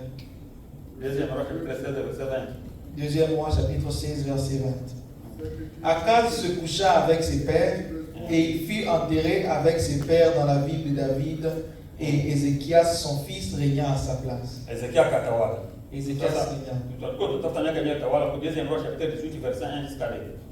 Les années qu'il a régné, on va voir ça au deuxième roi chapitre 18 verset 1 jusqu'à 2. La troisième année d'Osée, fils d'Éla, roi d'Israël, Ézéchias, fils d'Akaz, roi de Juda, régna. Il avait 25 ans lorsqu'il devint roi et il régna 29 ans à Jérusalem. Alitawala miaka 29. Et cela fait combien? 67. 3467. Ezekia naye anajipitia yake ni mtu anapita. Et Ézéchias est passé parce qu'il est humain. Sababu wakati Ezekia alikufa mwenyewe tawala nyuma yake ni mtoto wake Manase. Et quand Ézéchias est passé, celui qui a régné après lui, c'est son fils Manassé. Deuxième roi chapitre 20. Deuxième roi chapitre 20. Verset 21. Ézéchias se coucha avec ses pères et Manassé, son fils, régna à sa place. Deuxième roi 21 jusqu'à 21. Deuxième roi 21, chapitre 1. Manassé avait 12 ans lorsqu'il devint roi et il régna 55 ans à Jérusalem. 55 ans. miaka 55. Kwa wengine walitawala. Il y a des gens qui ont régné.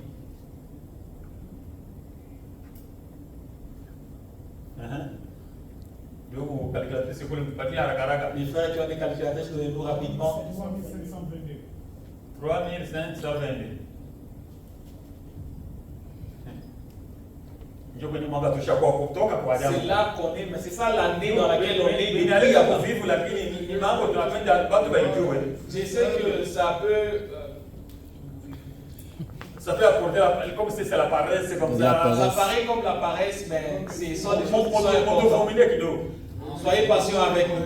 Kwa sababu hapa kuko hubiri. Parce qu'ici, il y a des prédicateurs. Il y a la prédication. Je sais qu'on était encore au Malawi. Quand on parlait avec des frères, je sais que j'ai un frère qui est là à Caroline du Nord. Quand il venait, il me disait, frère, commence d'abord un peu. Alors en marchant, je dis, bon frère, est-ce que tu sais que tu es prédicateur? Je veux que tu puisses prendre ça avec sérieuxité, parce que c'est que là où tu vas, c'est toi qui seras le prédicateur de ces choses. Et il pensait que je faisais des blagues. Moi, je savais que lui, il est en formation parce que là où il ira, Dieu ne l'a pas amené ici en vain. Frère, Dieu ne nous a pas amené ici en vain. Et il faut qu'en tant que fils de Dieu, vous soyez bien équipés. On peut amener l'évangile, mais vous devez avoir des enseignements. Vous asseyez, c'est une fondation sur laquelle vous êtes bien assis. Vous êtes capable de défendre ce que vous croyez. Parce qu'ici, vous allez voir, on va arriver à Babel. Nous, on va continuer à approcher de Babylone. C'est la confusion, il y a des choses qui ne marchent pas là-bas. Celui-ci dit ceci, celui-ci dit ceci, et nous manquons. Parce que Babel, c'est un endroit où il y a beaucoup de confusion. Vous savez, ici, on suit toute chose est claire. Attendez qu'on arrive à Babylone. On va commencer à se demander où est-ce qu'on va suivre. Parce qu'il y a beaucoup de confusion maintenant. Et c'est ça les questions qu'on est en train de recevoir. On va vous poser beaucoup de questions. They will ask many questions. On était sur celui qui a régné pendant 55 ans. Et il est mort et son fils Amon est devenu roi. Deuxième roi, chapitre 21, verset 18 jusqu'à 19.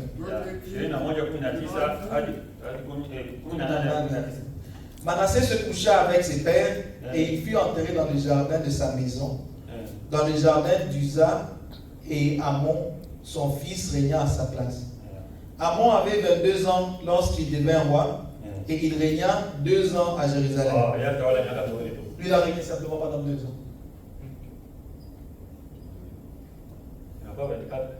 Ça fait 3500. Dans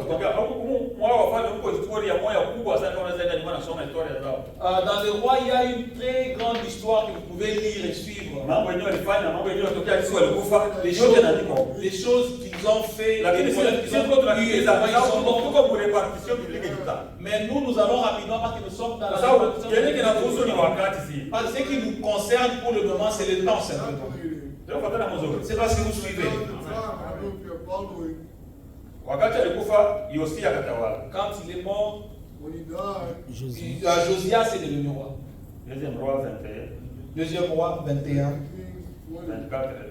verset 24. Mais le peuple du pays frappa tous ceux qui avaient conspiré contre le roi Amon. Et le peuple du pays établit roi Josias. Parce que Josias avait été tué. Il y avait des gens qui l'ont tué. Ils ont copié les choses qui s'est passées à Israël. Ils ont amené ça aussi en Juda. Parce que là, en Samarie, on tuait le roi n'importe comment. Et après avoir tué le roi, il plaçait un autre roi qu'il voulait. Donc ici, pour sauvegarder la maison de David, quand on a tué Amon, sababu wanataka kuleta mtu mwingine kwamba akuwe kutawala. Ils ont voulu amener une autre personne pour régner. Watu wakasema hakutawezekana, inabidi mfalme amtoke katika nyumba ya Daudi. Les gens ont dit que c'était impossible et qu'il fallait que le roi soit de la famille de David. Inabidi Yosia mtoto wake apate kutawala. Il fallait que son fils Josias devienne roi. Ndio pale walichukua Yosia wakamweka kwa mfalme. C'est là qu'on a pris Josias et on a fait de lui. Ndio tunatafuta kujua Yosia alitawala kwa miaka On ngapi. veut savoir si Josias a régné pendant combien de Chapitre temps. 22 verset 1. Au chapitre 22 mstari wa kwanza. Sura 22 mstari wa kwanza. Josias avait 8 ans lorsqu'il devint roi. Mtoto wa miaka 8 anakuwa mfalme. Un enfant de 8 ans est devenu roi. Tunaona mwingine wa 7, On a vu l'autre de 7 ans. huyu naye ni wa 8. Celui-ci il a 8 ans. Kwa mwingine wa Il 16. y a l'autre de 16 ans. Naona. Kama kwa leo unasema ni balineer. Si c'était aujourd'hui, on a dit qu'ils sont des mineurs. It was today they would call them minors. Ijapokuwa alikuwa mdogo huyu. Bien qu'il était petit. Biblia inasema kwamba katika wafalme wote waliotawala katika Israeli, La Bible dit que parmi tous les rois qui ont régné en Israël, The Bible says that excepté David, à l'exception de David, hakuna mmoja atawalaka mzuri kuzidia Yosia. il y a personne qui a mieux régné que Josias. Na nyuma yake wakati alikufa hakuna mwingine mmoja atawalaka kama yeye.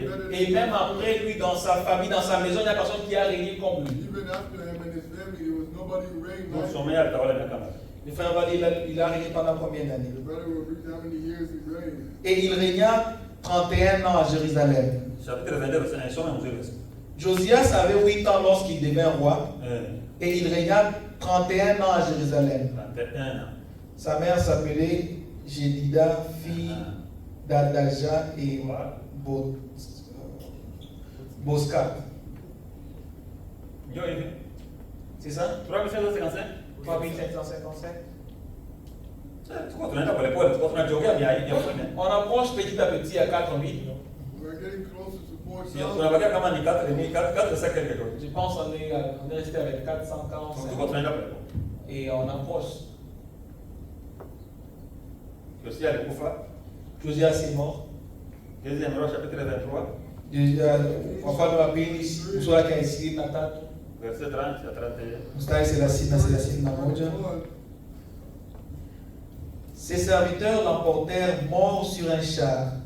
Ils Kwa l'amenèrent. sababu Yosia alikufa mfalme wa Misri ndio alimuua. Parce que Josias, c'est bon, c'était le roi d'Égypte qui l'a Alienda kupigana na tué. mfalme wa Misri, mfalme wa Misri akamuua. Il était allé combattre avec le roi d'Égypte, le roi Hapo hapo tunasoma d'Égypte. kwamba walimleta kushari, wanamleta kugari, wanamleta katika On parle, on l'a amené, on a amené son corps sur un char. katika kumzika. Et on est venu l'enterrer. Verset 30. Ses serviteurs l'emportèrent mort sur un char. Ils l'amenèrent de Megiddo à Jérusalem et ils l'entrèrent dans son sépulcre. Et le peuple du pays prit Joachaz, fils de Josias. Ils loignirent et le firent roi à sa place, à la place de son père. Joachaz avait 23 ans lorsqu'il devint roi et il régna 3 mois à Jérusalem. Mwenye mtawala mfalme akikuimia siku kidogo. Lui, il a régné, son règne était trop court, Hakufikisha hata mwaka. même pas une année. Alifanya miezi 3 Il a fait simplement 3 mois He only reigned for 3 months. ufalme ukaisha. et son règne est terminé. His reign ended. Ndio maana miezi kwanza tuweke kando, ni kama vile virgili. Alors, ça c'est une virgule qu'on va placer, on va mettre les points. Tutabia hiyo tujichunge, tutabia kuiongeza. On pourrait venir l'ajouter Kwa à la sababu fin. tukianza hesabu na vipande itatupeleka mbaya. Kama tutafuatana Parce mzuri. que si on mettait les virgules, ça va nous amener encore plus loin. Tutaanza kwa miaka 500, 400, 300 na miezi mbili na Là, kuruka. là, on commencera à dire 3555 ans Et et 3 3 mois. mois. Sio kama ile yote. Ouais, je ne sais pas si vous comprenez quand même. Tunachukua kwanza miezi 3. On va mettre ça de côté, c'est 3 mois. Just 3 months. Kwa sababu hapo mwenyewe wa miezi 3 hapa. Parce qu'il n'est pas le seul qui a régné pendant 3 mois. Nyuma tena kwa mwenyewe miezi 3. Après lui, il y a aussi des rois qui ont régné pendant 3 After mois. him, he Yeah. only needs to reign for 3 months. Sababu wakati walimuua Parce qu'on l'a tué. deuxième roi 23 Deuxième roi, on va le appeler sur la Chine natale. 34 à 36 nasema je. C'est la Chine naïe, c'est la Chine natale. C'est la Chine natale. 1973. Pharaon Nécho il enchaîna à Ribla dans le pays de Hamath pour qu'il ne régnât plus pour qu'il ne régnait plus à Jérusalem. Et il mit sur le pays une contribution de 100 talents d'argent et d'1 talent d'or. Unaona? Hii mambo ndio maana tunasema historia tungalibidi tukue tunaongea ndio ieleweke. Ces choses, c'est quand Ukisoma hapa vinakuwa vile vinataka kusema nini? on doit raconter l'histoire pour qu'on puisse bien Huyu mmoja mtawala miezi 3. Celui qui a régné pendant 3 mois Alikuwa ni mtoto wa Yoashi. était le roi d'Ozias. Was the king. Ya. Wakati mtoto wa Yosia. Était le fils de Josias. Yosia alikuwa ni mfalme ambaye alikwenda kupigana na mfalme wa Misri. Josias était le roi qui était allé combattre le roi Mfalme wa Misri akamua kama vile tulisema kwamba alileta kugugari. Et le roi d'Égypte l'a tué comme on a dit qu'on a amené son corps sur un char. Walikuwa kumuzika Yerusalemu. Ils sont venus l'enterrer à Wakati Jérusalem. walianza kuwalimuzika Yerusalemu. Quand on l'a enterré à Sio Jérusalem, baya kibasha kupiganisha wanamshinda. n'est-ce pas, son père, on l'a combattu et on l'a vaincu. Mfalme wa Misri alimshinda nguvu. Le roi égyptien l'a vaincu. Akaanza kuimpoza yeye anataka C'est Mungu. ainsi qu'il a commencé à imposer ce qu'il voulait dans le pays. Wakati walishughulika mtoto ndio maana kukawia mtoto wake C'est yeye. vrai que son fils n'a pas régné pendant longtemps. Wakati anaua Yosia, watu wanaweka mtoto wa Yosia atawale. Parce qu'on a tué Josias et quand on a placé l'enfant de Josias pour régner, Akana miezi 3 tu. quand il avait juste 3 mois, Ule mfalme yeye leo baba yake anakuja kumkamata na yeye. le même roi qui a tué son père est venu le Na wanamtaja jina lake mfalme wa Misri anakuja anamkamata. et on a mentionné son nom, le roi égyptien. Anamfunga anampeleka. Et il l'a lié, il l'a pris. Anakamata mtu mwingine ndio anamweka anaacha wapake mfalme. Et il a laissé son propre roi. Sio fatana mzuri. C'est pas si vous Yote tunasema kwamba mfalme ndio hapa tunaweza kusema kwamba mfalme wa Misri naye anaanza kushimika wafalme wa Israeli. C'est quand ici on dit que le roi égyptien a placé un roi en Égypte. Il a placé un roi en Israël. The king Egyptian. Sio kama mtu anaeleweka mzuri Je ne historia. sais pas si vous suivez Tunataka bien. karesime kadogo sasa tunatafuta ni miaka tu. Nous voulons faire un petit résumé, mais nous cherchons simplement les années. We are not going to Deuxième Roi chapitre 23 34 à 36. Deuxième roi chapitre 23, 34. chapter 23. Et Pharaon Nécho établit roi Eliakim, fils de Josias, à la place de Josias son père. Et il changea son nom en celui de Joachim. Alikuwa anaitwa Eliakim akamwita Yoakim. Son nom était Eliakim. Yeye ndio alishika. Hautakuitwa tena Eliakim, ndio anaitwa Yoakim. N'est-ce pas celui qui l'a placé comme roi, il a changé son nom. Tu n'es plus Eliakim, tu es Il a régné Joachim. combien de temps? Il prit Joachaz qui alla en Égypte et il mourut. Joachim donna à Pharaon l'argent et l'or, mais il taxa le pays pour fournir cet argent, après l'ordre de Pharaon. Il détermina la part de chacun et exigeait du peuple du pays l'argent et l'or qui devait livrer à Pharaon Nécho. Joachim avait 25 ans lorsqu'il devint roi et il régna 11 ans à Jérusalem. Il régna en Alitawala miaka 11. 3566. 3566. Joakim. Joachim. Sasa, bila nasema kwamba huyu Joakim si alianza na shimiko na mfalme wa Misri. La Bible, n'est-ce pas, elle dit que Joachim était placé comme roi par le roi d'Égypte. Sasa, ikafika wakati naye anaanza kujirevolte. Et il est arrivé un moment où lui aussi s'est révolté. Yenyewe alikuwa anapatia mfalme wa Israeli, yenyewe alikuwa anatoa habitoi tena. Les taxes qu'il donnait au roi d'Égypte, il ne les donnait plus. Sasa mfalme wa Misri akasema basi ndio tena niko kuchukua. Alors le roi égyptien a dit que je viendrai te prendre toi aussi. Hii ni historia kubwa sana. Ça, c'est une grande histoire. Kwa sababu tunakiliza tunazungumza tu ya miaka tunaliongea namna gani kila mfalme na jinsi alikufa na jinsi alitawala. Quand nous parlons du temps, on peut juste voir de chaque Sasa tunapenda comment Biblia il a régné. Mungu anasoma Biblia. C'est pour cela qu'on vous encourage de lire la Bible. Mtatuambia leo naona kama sasa zinaenda tumalizie tu hapa. Vous allez nous patienter un peu, je vois qu'il n'y a plus de temps Ili kwa sababu tutaanza tudubukie mpaka Babeli kule. pour que la prochaine fois qu'on va commencer, qu'on puisse arriver jusqu'à Babel. Tuanzie Babeli. Qu'on puisse commencer à Babel. Sasa tuko karibu na Babeli hapa. Parce qu'ici on est déjà trop près de Babel. Because here we are already close to Babel. Atawala miaka 11. Il a régné pendant 11 ans. Sasa nani mwenyewe kukomboa? Maintenant, qui l'a remplacé? Deuxième Roi chapitre 24 verset 6. Wafalme wa pili 26 mstari wa 6. 24 mstari wa 6. 24. Chapter 20. Joachim se coucha avec ses pères et Joachim, son fils, régna à sa place. Mnaona hii majina mbili. Est-ce que vous voyez ces deux noms-ci? Huko Yoakim, Il y a Joachim, Yoakim na Yoakim. et Joachim. And Joachim. Sio kwa fatana mzuri. Je ne sais pas si vous suivez bien. I don't know if you're following. Je mnaeleweka mzuri. Je ne sais pas si vous comprenez Yoakim ça.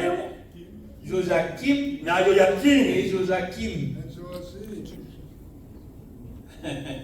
Je mnaelewa hii majina mbili yenyewe na fatana. Est-ce que vous comprenez la différence entre ces deux noms? The difference Yeah. between these two Yoyakimu alitawala miaka 11. Joachim a régné pendant 11 ans. Sasa nyuma tunaona kwamba ndio wanaanza kusomea habari za Yoyakimu. Et après, le frère lit l'histoire de Joachim. Yeah. After the brothers, we Tuanzia verset 6. On va commencer par le verset 6. Joachim se coucha avec ses pères. Joachim. Joachim. Verset 6. Joachim. Joachim. Kim. Unataka kunikonfondre leo. Hapa ni mambo ya technique. Je pense qu'il y a une erreur dans la Bible que j'ai vue. Hein?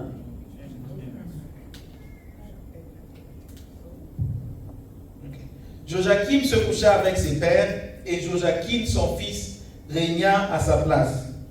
Le roi d'Égypte ne sortit plus de son pays, car le roi de Babylone avait pris tout ce qui était au roi d'Égypte, depuis le torrent d'Égypte jusqu'au fleuve. Hapa tunaona sio kwamba mwenyewe alikuwa anakuja kupanga wafalme huko. Alors ici on voit que celui qui plaçait des rois ici, Na yeye kule kwake bashaanza kumwangalia. lui aussi était envahi chez lui.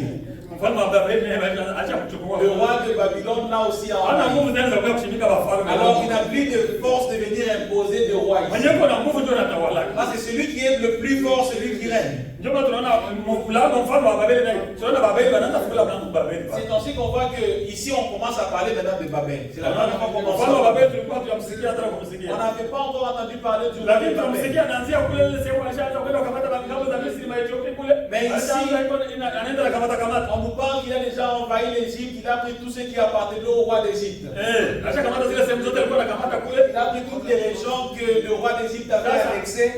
Anakuwa na wao kuingia mpaka na Yerusalemu. Lui aussi a le plan d'aller jusqu'à Jérusalem. Sasa unaenda na kule sema kwamba nitatuma mtumishi wangu. Selon la parole de Dieu qui dit que j'enverrai mon serviteur. Mungu anaita anamuita Nebukadneza mtumishi wake. Dieu appelle Nebuchadnezzar mon serviteur. Tofauti Différent na Kiro de Cyrus, Cyrus, le roi Cyrus, le roi Cyrus, ambaye ni Mpersi wa Persia. qui est de Perse. Kwa sababu wao wawili yeye na Nebukadneza ni watumishi wao. Parce que ces deux-là sont des serviteurs de Dieu. Nebukadneza Mungu anamuita sema kwamba nitatuma Nebukadneza mtumishi wangu na hatakuja kuharibisha. Dieu dit que j'enverrai mon serviteur à Nebuchadnezzar qui viendra pour détruire. Lakini kuhusu yeye Kiro, Mais à ce qui concerne Cyrus, Mungu anampatia sifa mbili kubwa. Dieu lui donne la gloire. Il y a deux qualifications. Deux grandes qualifications. Anamuita kwanza, Il appelle asema mchungaji wangu Kiro, nitamtuma kwa mchungaji wangu Kiro. il appelle j'enverrai mon pasteur, Mon mon berger. berger. Anamuita berger. Il appelle berger. Kisha anamuita mpakali wa mafuta Il wangu. appelle mon oin. Tutaliona kule. On va voir ça. You'll see this. Na ndio mtu wa mataifa wa kwanza kuitwa Wendedi. C'est lui le premier homme des nations appelé Mpakali wa Ndio Mungu. mtu wa kwanza wa mataifa kuitwa berger dedi. C'est lui le premier homme des nations appelé Mchungaji wa Mungu. Sababu Isaya ndio alisema ile mambo. Parce que c'est Isaïe qui a dit ces choses. Mungu analeta kuharibisha. Dieu a envoyé celui qui va Kwa détruire. sababu anasema kwamba mwenyewe tulishoka andiko kusema kwamba Mungu analeta mwenyewe atakuwa anatengeneza silaha. Parce que ici, on avait l'écriture qui dit que Dieu va envoyer celui qui viendra pour fabriquer. Na ataleta mwingine kwa kubomoa silaha. Et il va amener celui qui va venir pour détruire cette arme-là. Analeta mtu kwa kubomoa Yerusalemu. Il a envoyé quelqu'un pour aller détruire Jérusalem. Akatarisha na mwingine kwa kujenga Il Yerusalemu. a aussi préparé un autre qui viendra pour reconstruire Jérusalem. Somebody destroyed Jerusalem. Kwa kubomoa na mwita tu ni mtumishi simple. Pour les autres, il est un serviteur simple. Nebukadneza mwenyewe alikuwa kubomoa, Mungu alimwita tu mtumishi. Nebuchadnezzar, Dieu l'a appelé serviteur Kwa sababu seulement. anafanya kazi yenyewe Mungu anataka ifanye. Parce qu'il fait l'œuvre que Dieu veut qu'il Lakini fasse. yeye Kiro Mais Cyrus anakuwa na kazi ya kipekee. a un travail unique. Mpaka Mungu anampatia jina kwamba wewe ni mpakala mafuta wangu. Jusqu'au point où Dieu l'appelle mon oin. Anamwita sema kwamba wewe ni mchungaji wangu unachungia watu Tu es yangu. mon berger, tu es berger. Kwa de sababu mon yeye peuple. tutaona yeye ndio alifanya sahihi kurudisha Waisraeli watoke wakui. Parce que on va voir que celui qui avait signé pour faire à ce que les Israélites puissent revenir, Watoke Babeli kule. qu'ils reviennent de Babel. Sawa hapa tunaanza kuona wanaanza kuingia Babeli. Parce qu'ici on commence à voir comment ils entrent en Babel. Here we see how Na kila watu wawili wakisoma hapa tuvumilie On a juste deux personnes dont on veut parler ici. Vous pouvez nous patienter un peu. two more people that we want to talk about. Joachim, pale 24 sisi ndio hivi. 24:6.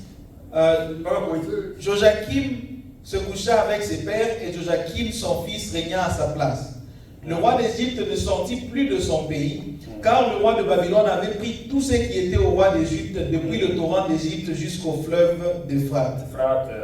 Joachim avait 18 ans lorsqu'il devint roi, et il régna 3 mois à Jérusalem. Lui aussi a régné pendant 3 mois. He also reigned for 3 months. Mais on va mettre ces 6 mois de côté.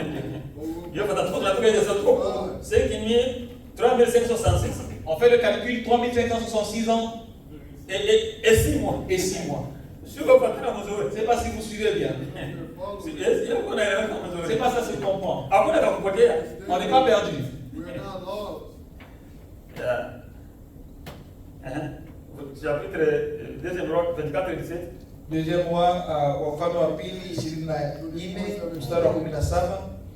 Et le roi de Babylone établit roi à la place de Joachim Mathania, son oncle, dont il changea le nom en celui de Sédécias. Mnasikia kisoma inakuwa. Si mfalme wa Babeli ndio anaanza kudomine. Maintenant, c'est le roi de Babylone qui domine. Iko naenda na kamata nafasi zenyewe zilikuwa za Egypte. Il a pris tout ce qui appartenait à l'Égypte. Na huko Egypte ndio alikuwa anaweka sheria huko nako. Et ici, c'était Égypte qui imposait les rois. Na yeye anamfuata mpaka na kule nafasi kwenye alikuwa anaichukua tena. Et il est arrivé jusqu'ici et il a pris cet endroit-là. Sababu sio mwenye yuko anataka kuona namna gani alizunguka Yerusalemu. Dans l'écriture, dans le prochain enseignement, on va voir comment est-ce qu'il a contrôlé Jérusalem. Sababu hapa tunaona kwamba mfalme wa Babeli naye ndio anakuja. Parce qu'ici, on voit que c'est le roi de Babylone qui est venu. Ndio mwenye alikamata ndio akakamata Yoyakim. C'est lui qui a pris Joachim. Ndio alienda naye matekani kule. Il est allé avec lui en Ndio otage. ndio mwenye alimpeleka mpaka Babeli. Il l'a amené jusqu'à Babel. Sasa wakati alimfunga na kupeleka Babeli. Alors quand il a pris et l'a amené à Babel, Anamwacha kwa sababu mambo ya Babeli inakuwa maana yenye kuvuruga. vous voyez maintenant c'est là que la confusion de Babel commence.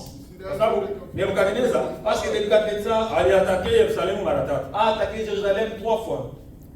Hii ilikuwa ni mara yake ya kwanza. Ça c'était la première fois. Anakamata Yoyakim. Il a pris Joachim. Wakati anampeleka Et quand il l'a amené, akupeleka kwa watu wote hapa. il n'a pas amené tout le monde. Alichagula vichwa. Il a choisi les têtes. Aliangalia kwanza wale wakubwa. Il a vu les hauts rangs. Atafuta hata na watoto wenyewe wako na akili katikati yao wa vijana wenyewe wa elimu. Il a pris les jeunes les plus Ni intelligents. pale wakina Daniel walipelekwa. C'est là qu'on a pris Daniel et les autres. That's when they Hiyo fatana mzuri. Je sais pas si vous Wakati suivez. alikamata Yoyakim, Quand il a pris Joachim, akakamata na watu wachache tu wenyewe anaona kama ni wa maana wataenda fanya kazi kule hata wakinikisha. il a pris aussi peu de gens qu'il voyait, qui brillaient, qui pouvaient servir là-bas. Wenyewe walibakia akaacha na shirika tena mfalme ambaye ni Matani. Pour ceux qui étaient restés, il a imposé un roi appelé Matania. Vous voyez. Matani naye kwa sababu alikuwa ni mtoto wa nyumba. Parce que Matania aussi était partie de la famille. Kwa sababu alikuwa ni ndugu yake na Yoyakim. Il était le frère de Joachim. Hapana Yoyakim. Pas Joachim, mais Joachim. Alikuwa ni baba mdogo wa Yoyakim. Il était l'oncle de Joachim. Sio anafuatana mzuri. C'est pas si vous suivez bien. Akaacha na mshimika. Il l'a placé comme roi. Yoyakim akampeleka mateka. Il a pris Joachim et il l'a mené en otage. Na alikawia kule. Et il a traîné là-bas. Mpaka alishia kule kule. Et il est mort là-bas. And he died there. Sasa Matani atawala nyakana. Maintenant, Matania a régné pendant combien de temps? And Matanya reigned. Deuxième roi chapitre 24 et 17 à 18. 17 à 18. Njoo wa mwisho ule tunamalizia. C'est le dernier frère, on va finir par là. Yeah. Et le roi de Babylone établit roi à la place de Joachim Matania, son oncle, dont il changea le nom en celui de Sédécias. Sédécias avait 21 ans lorsqu'il devint roi et il régna 11 ans à Jérusalem. Atawala miaka 11 ya Yerusalemu. Il a régné pendant 11 ans à Jérusalem. He reigned for 11 years in Tunakuwa Jerusalem. mwane 3500. On est dans l'an 3777. We are in the year 3567. Kini tungali kuko alikile nenda kwa chini ya. Il y a une entrée qui sera en dessous d'ici. Ya. Hapa tunaona ndio wafalme wenyewe watawala kuyuda hapa. Ça, ce sont des rois qui ont régné à Juda Mbele ya waenda matekani kule kwa Babeli. avant d'aller en déportation à Sababu Babel. nyuma ya huyu Matania Parce qu'après Matania, hatusikii mfalme mwingine ndiye atawala. on n'entend plus parler d'un autre roi qui a régné. Ufalme inavunjika, haiko tena ufalme. Le royaume est brisé, il n'est plus un royaume. Inakuwa region moya ya utawala wa Babeli. Il est devenu une région du règne de Babel. Anaanza kushimika sasa, wanaanza kushimika haiko tena wafalme. Alors ils ont commencé à placer pas des rois, Wanaanza kuutia wa gouverneur. mais plutôt des gouverneurs. Chuma hata wakati Yesu alizaliwa, C'est vrai que même quand Jésus était né, alikutana aseme fulani alikuwa anatawala, alikuwa gouverneur fasi fulani. quand Jésus était né, il y avait un tel qui était gouverneur. Kwa sababu Israeli hawakuwa tena na mfalme. Parce qu'Israël n'avait plus de roi. Mwenyewe alikuwa anadomine na njoo na wadomine pia. Celui qui dominait à Babel dominait aussi. Kwa sababu Babylone wakati alitawala, aliwatawala na kuwa region ya Babeli. Quand Babylone a régné sur eux, ils étaient devenus. Utaona wakati wa Persi nao wanakuja wanatawala Babiloni. Le temps des Perses, quand ils sont venus aussi régner sur Nao wanaanza Babylone, kutawala tena unakule. ils ont commencé à régner aussi. Après wakati utaona wa Greek na wakati walikuja wakaanza Et kuwatawala par tena. après, on va voir quand les Grecs sont venus, ils ont aussi régné sur Nyuma eux. wa Greek wakati wa Roma walikuja wakawatawala Et après tena. les Grecs, quand les Romains sont venus, ils ont aussi Inabakia régné sur eux. inakuwa tu ni region ya parmi les régions ambazo ziko dominées. C'était devenu une région qui était dominée. Hawaiti tena wafalme. Il n'était plus un royaume. Sio kwa sababu mzuri. C'est pas si vous Na ndio maana inaleta problem wakati wanaanza kusema kama mfalme amezaliwa wakati wa Herode. C'est ainsi qu'il y a eu un problème quand on a dit qu'un roi est né du temps d'Hérode. Mfalme tena anaanza kurudi kwa Israeli na kwa mambo Un roi mengine. est né en Israël. Mungu awabariki ndugu. Que le Seigneur vous bénisse. Mtatuvumilia alafu anaipendaga hapo injili. Vous allez nous pardonner et être patient avec nous. Ya watu wanapenda injili. Les gens aiment l'évangile. Lakini nayo ina mafundisho na mazuri wakati. Mais les enseignements sont aussi importants. Kujua mambo yanaamini kwenye vitoka na kwenye kwa nani. Comprendre ce que tu crois, où ça a commencé, comment ça évolue, c'est important. C'est très bien et c'est très important. Et ça vous permet de bien vous tenir. Que Dieu vous bénisse.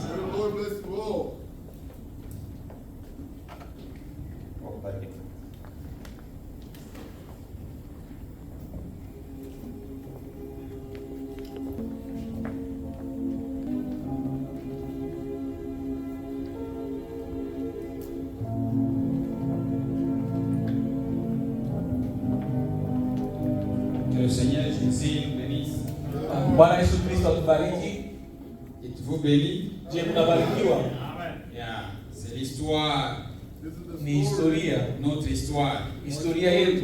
Les théologiens vont à la théologie Wenye teolojia wanarudia kwenye teolojia pour étudier l'histoire. ili wajifunze historia. Mais ils sont ignorants à l'histoire. Lakini hawajui historia. Mais grâce soit rendue à Dieu Lakini shukrani urudie kwa qui Mungu. nous a fait sortir du ténèbre Alitutoa kwenye giza pour nous amener à la lumière. akatuleta ndani ya nuru. Et nous sommes dans la lumière. Na tuko ndani ya nuru. Et nous sommes lumière. Na tuko nuru.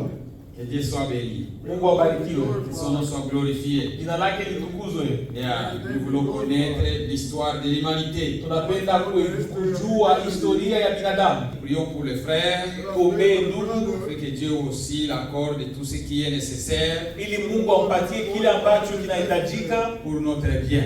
ili sisi tufaidike. Que Dieu nous bénisse. Mungu atubariki. Nous voulons prier Tunapenda tuombe pour retourner à la maison. ili turudi nyumbani. Juste pour rappeler ceux-là qui sont venus en retard Kwa kukumbusha tu kwa wale ambao walifika nyuma, que nous avons besoin de la nourriture. tunahitaji chakula.